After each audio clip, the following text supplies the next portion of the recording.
WWE main man, അതായത് നമ്മുടെ almighty Bobby Lashley ഇപ്പോൾ വിടാന്നുള്ള ന്യൂസാണ് പുറത്തു വരുന്നത്.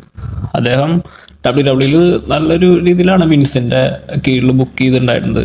പക്ഷേ ട്രിപ്പിൾ എച്ചിൻ്റെ കീഴിൽ വന്നപ്പോൾ ബോബി ലാഷ്ലി അത്ര നല്ല രീതിയിലായിരുന്നില്ല ബുക്ക് ചെയ്തിട്ടുള്ളത്.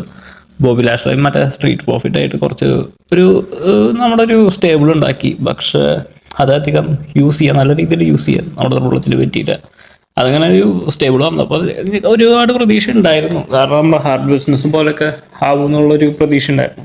പക്ഷെ അതുപോലൊന്നും ട്രിപ്പിൾ എച്ചിന് കൊണ്ടുപോകാൻ പറ്റിയില്ല.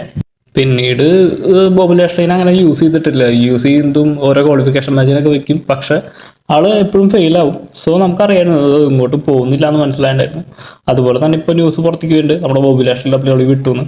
WWE ഇന്റേണൽ റോസ്റ്റർ പേജിൽ നമ്മുടെ ബോബി ലാഷ്ലിയുടെ പേരില്ല. അതുപോലെ തന്നെ വിട്ടൊരാളാണ് MVP, ഫോർമർ ആർട്ട് ബിസിനസ്സിൽ മെമ്പർ ആയിരുന്നു.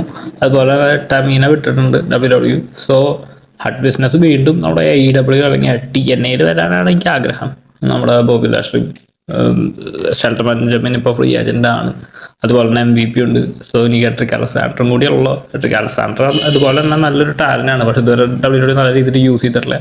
അങ്ങേരും റിലീസ് ആവുകയാണെങ്കിൽ ഒരു നല്ലൊരു റിയൂണിയൻ, ഹാർട്ട് ബിസിനസിൻ്റെ റിയൂണിയനോ അല്ലെങ്കിൽ AEW അല്ലെങ്കിൽ TNA നമുക്ക് കാണാൻ സാധിക്കും. സോ നിങ്ങൾക്ക് വീഡിയോ ഇഷ്ടമായി കരുതുന്നു.